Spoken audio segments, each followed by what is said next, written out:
Before leaving, David squeezed Marcia's shoulder gently. "We'll figure things out." She smiled. For the first time all day, she looked hopeful. So did I. As David walked away, Marcia watched him go. "He's been wonderful." "I can see that." "He helps with everything." That sentence would come back to haunt me. At the time, however, I simply nodded. Because from everything I'd seen, David appeared to be exactly what we needed. A decent man, a trusted ally, a light in a very dark situation. Neither of us had any idea how wrong we were. There is a moment in every crisis when confusion starts becoming a pattern. At first, strange events seem unrelated. A rude comment, a missing document, a suspicious conversation, a door that mysteriously closes whenever you walk into a room. Individually, none of those things mean much. Together, they tell a story. And by the third week of visiting Marcia in the hospital, I had begun noticing a very troubling story. Someone was trying to isolate her, not physically, strategically. The realization came during a rainy Thursday afternoon. Marcia and I were sitting together in her room playing cards, something we'd done for decades. Neither of us cared much about winning. The point was conversation. The game was merely an excuse. I was absolutely destroying her at gin rummy. "You're cheating?" Marcia narrowed her eyes. "I am not." "You've always cheated. I've always been smarter." "Same thing." Before I could respond, Kevin burst into the room. Not entered, burst. Doors were apparently suggestions to Kevin. "There she is." I looked up. "Who?" "The woman stealing my parking space." I blinked. "What?" Kevin pointed dramatically. "Every day." "What are you talking about?" "Every day I arrive and somebody has taken the shady parking spot." The room fell silent. Even Marcia looked confused. "Kevin?" "Yes?" "Are you accusing Sharon of stealing shade?" He pointed again. "I know it's her." I laughed so hard I nearly dropped my cards. Marcia joined me. Even the nurse walking past the room started laughing. Kevin looked offended. "You people think everything is funny." "Not everything." I wiped tears from my eyes. "Just you." He glared. "Your lucky old people are protected." What does that even mean? I don't know. And somehow that was the funniest part. He stormed out. Marcia shook her head. Imagine being 42 years old and losing a war against a parking space. I laughed again. Unfortunately, Vanessa was much more dangerous, because Vanessa never said anything accidentally. Everything she said had a target. And eventually, that target became me. The attack happened 2 days later. I was standing in the hospital cafeteria waiting for coffee. The place was crowded. Doctors, visitors, staff, families. The usual hospital chaos. I noticed Vanessa sitting alone at a nearby table. For a moment, I considered ignoring her. Then she waved me over. Mistake. A terrible mistake. I sat down. Vanessa smiled pleasantly, which should have been my first warning. How are you holding up? The question sounded sincere. It wasn't. I'm fine. She nodded. You know, I always wondered something. What's that? Her eyes never left mine. What happens when your entire life plan doesn't work out? The words immediately put me on guard. What do you mean?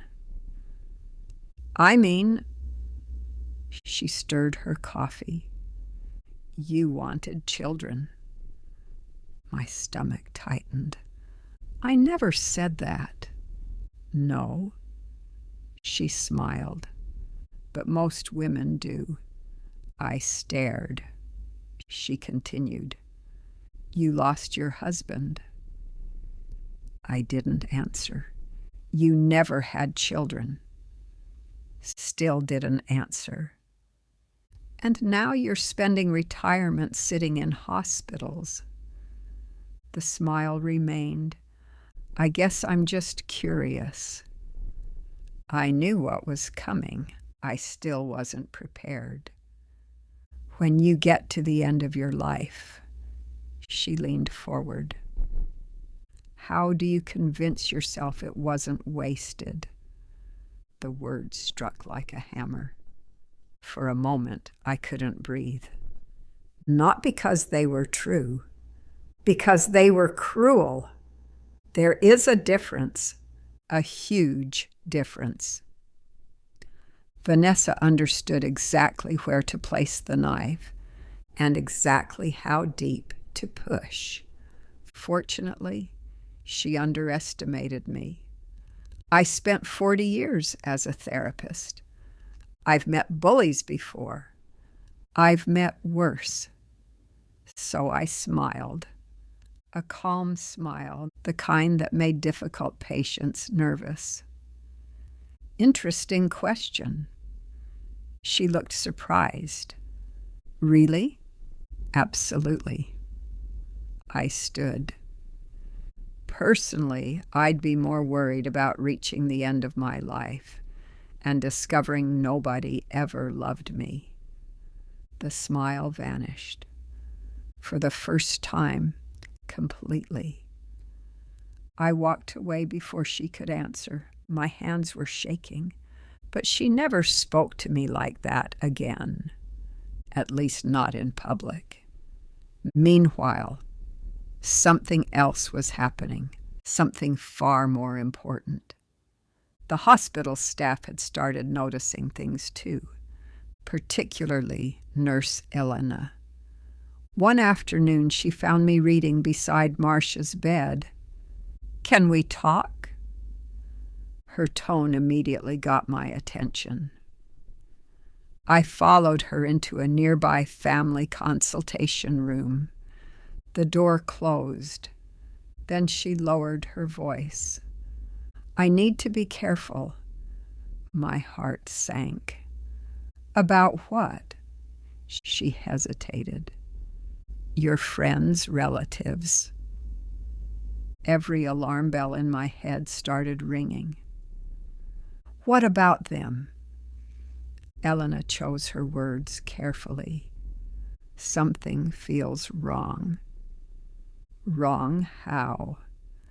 I've worked cardiac care for 11 years.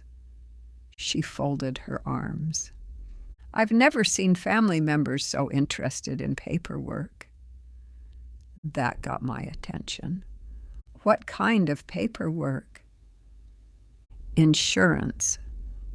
Okay. Trust documents. Less okay. Financial records. Definitely not okay, she sighed.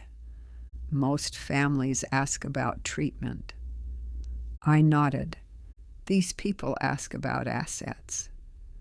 The room felt colder, because that matched exactly what Marcia had been describing. Exactly. Elena continued. And there's something else. What? She looked toward the door, making sure nobody could hear. Twice I've seen Vanessa trying to convince doctors your friend is confused. I froze. What? Claiming memory issues. My blood pressure instantly doubled. No. That's what I thought. I sat there silently because I understood the implication, and it was ugly. Very ugly. If someone could establish that Marcia lacked mental capacity, then suddenly her decisions might not matter. Her wishes might not matter. Her voice might not matter. I hated where this was going, and apparently so did Elena. I can't make accusations. I understand. But I wanted someone to know. I thanked her profusely, then immediately went to see Marcia. She listened carefully as I explained everything. By the end, her face had turned pale. They've been doing that? Apparently. She stared out the window for a long time, then quietly said, They think I'm already dead. The sadness in her voice broke my heart. No. I squeezed her hand. They think you're vulnerable. She looked at me. The old fire still existed behind her eyes, small but present. That's a mistake. I smiled. A huge one. For the first time in weeks, I saw determination return, and it couldn't have come at a better time, because that same evening another clue appeared, an enormous clue, one that nearly exposed everything. The discovery came from an unlikely source, an orderly named Marcus, 26 years old, talkative, funny, unable to whisper. He adored Marcia, mostly because she treated him like a human being. One night he entered carrying fresh blankets, then paused. Oh! What? Marcus looked uncomfortable. I probably shouldn't say this. My attention sharpened instantly. Say what? He shifted nervously. Nothing. Marcus. Seriously, Marcus. He sighed. Okay. Then lowered his voice. I saw your nephew yelling at somebody downstairs. Marcia rolled her eyes. Which nephew? Grumpy one. Kevin. Yeah. That tracked. What was he yelling about? Marcus hesitated. A bank account. Marcia and I exchanged a look. Immediately, the same thought at the same time. A bank account? Marcus continued. He kept saying he was supposed to have access. The room fell silent. Then he added, and some guy told him he wasn't authorized. That was interesting. Very interesting, because according to Kevin, he practically ran Marcia's life. So why was a bank refusing him access?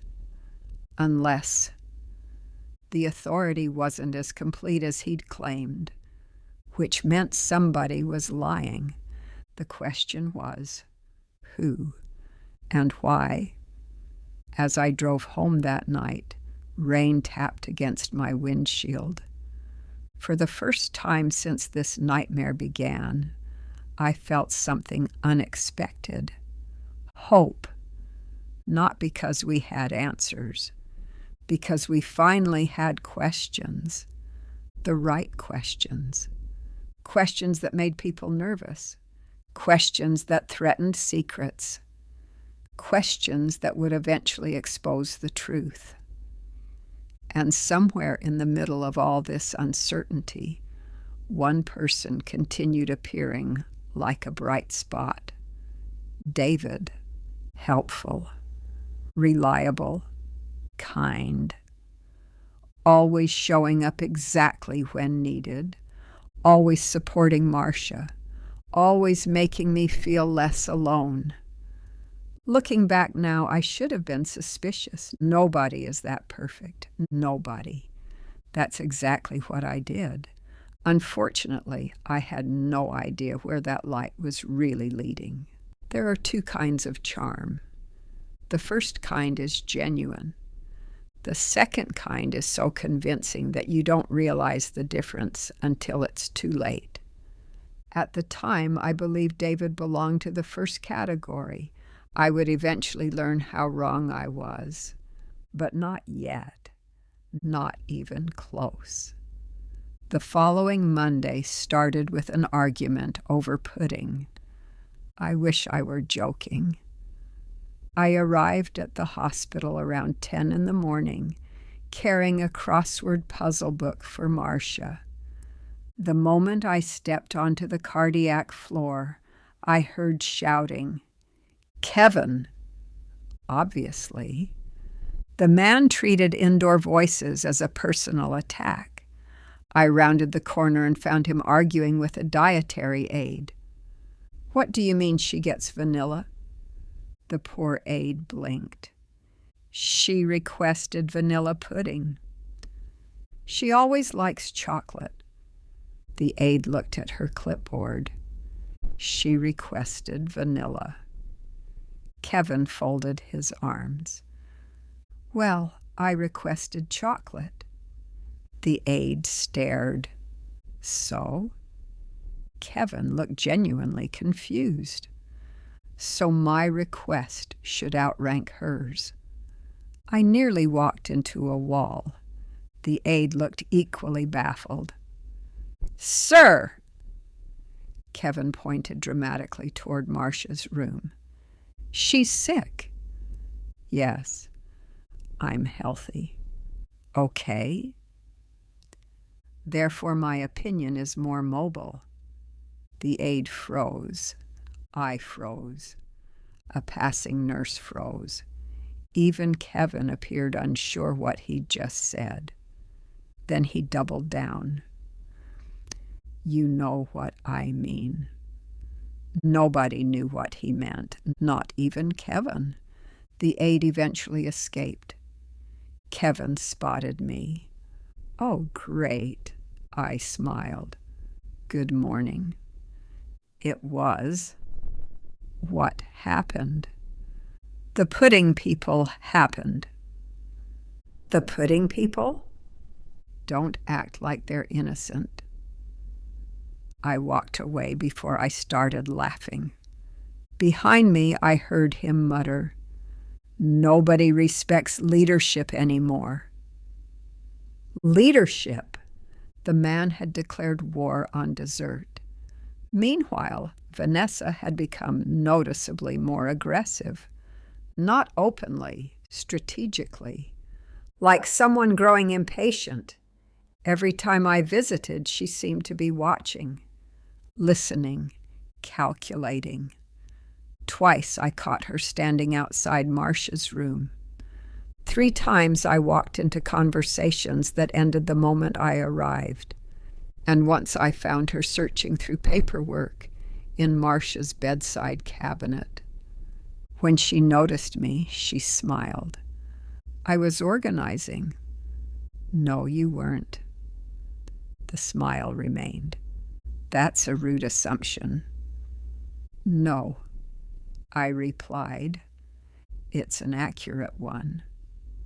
For a brief moment, her expression hardened. Then the mask returned. But something was changing. The family was nervous. I could feel it. and nervous people make mistakes. A few days later, David offered to take me for coffee. Looking back, that invitation should have made me more cautious. Instead, it made me smile, which probably says more about my social life than I'd like to admit.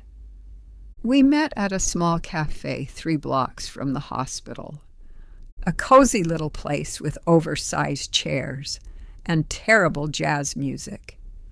The kind of place that desperately wanted to be sophisticated. David arrived carrying 2 coffees. I guessed your order. That's dangerous. I like living recklessly. I laughed. He handed me the cup. Perfect. Exactly how I liked it, which was honestly a little alarming. How did you know? He shrugged. Good listener. We spent nearly 2 hours talking, not about Marcia, about life, his career, my retirement, travel, books. At one point, he asked about my husband. Most people avoid that subject. David didn't, and somehow it felt natural, comfortable. Do you still miss him? The question wasn't intrusive, just sincere. Every day, David nodded. I imagine grief changes shape. I looked at him. That was an unusually thoughtful observation. It does. What shape is it now? I considered the question. A scar. He smiled softly. That sounds about right. For a moment, neither of us spoke. Then he broke the silence. You know, what? I don't think you're giving yourself enough credit. I laughed. For what? Most people would have walked away. I frowned. From Marcia? From the situation? His voice grew serious. The family makes everything difficult. That was certainly true. Yet you're still here. Of course I'm still here. David smiled. Exactly. Something warm passed between us. Nothing dramatic. Nothing inappropriate. Just the comfortable connection that sometimes develops between 2 people who understand loss. I won't lie. I enjoyed it, maybe more than I should have. After 12 years of widowhood, attention feels different. Not because you need romance, because it's nice to feel visible again. When we finally returned to the hospital, I felt lighter than I had in months, which made what happened next even more jarring, because Marcia had a surprise waiting, a big one. The moment I entered her room, she reached for her bedside drawer. Close the door. My stomach tightened. That tone usually meant trouble, the interesting kind. I shut the door, then sat beside her bed. Without speaking, she handed me a thick envelope. What is this? Financial records. I blinked. What financial records? Mine. Now I was interested, very interested. Where did you get these? I had copies mailed months ago. I opened the envelope. Inside were account statements, investment reports, property records, insurance information. Enough paperwork to bore an accountant into unconsciousness. And yet, something immediately caught my eye. Several large withdrawals, very large withdrawals. Thousands of dollars, repeatedly. I frowned. Do you recognize these? Marcia leaned forward. No. That wasn't good. Not good at all. I kept reading. The withdrawals stretched back almost a year. Some were labeled vaguely: administrative expenses, care coordination, consulting fees, the kind of descriptions people use when they don't want anyone asking questions. Marcia. Yeah. I think money is missing. The room went silent. She stared at me, then slowly asked, How much? I grabbed a calculator. 5 minutes later, I had an answer. And I wished I didn't. Nearly $200,000. Marcia's face drained of color. That's impossible. I looked at the statements again. Unfortunately, it wasn't. The money was gone. The only question was where it went, or more specifically, who took it. That evening, I couldn't stop thinking about the withdrawals. So the next morning, I drove somewhere I hadn't visited in years. The county records office, an ugly government building with all the charm of a parking garage. Exactly the kind of place where secrets like to hide. For 3 hours, I searched public records, property filings, trust amendments, ownership transfers. Most of it was routine. Then I found something, a filing dated 11 months earlier. I stared at it, read it again, then a third time, because surely I had misunderstood. Except I hadn't. A property interest connected to one of Marcia's investment holdings had been modified, legally, properly filed. But something felt off, very off. The signatures matched, the dates matched. Yet the timing made no sense.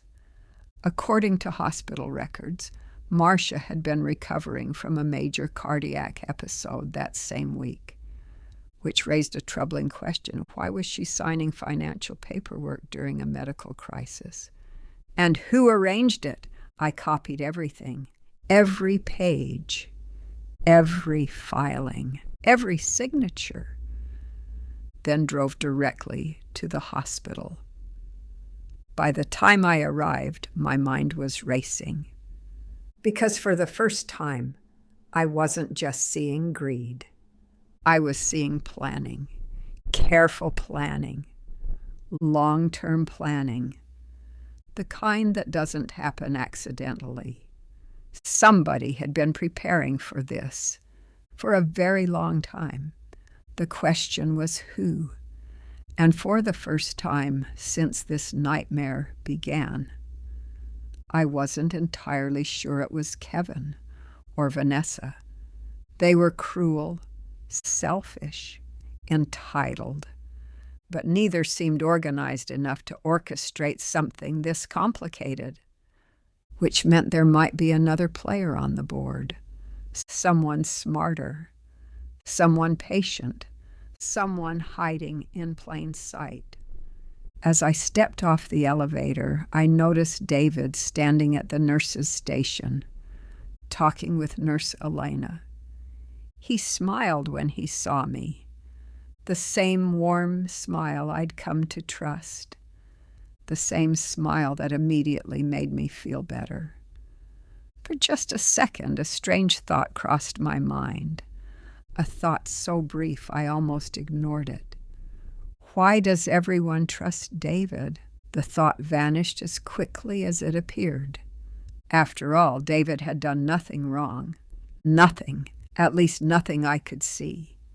But sometimes the most dangerous people aren't the ones causing problems. They're the ones standing close enough to benefit from them.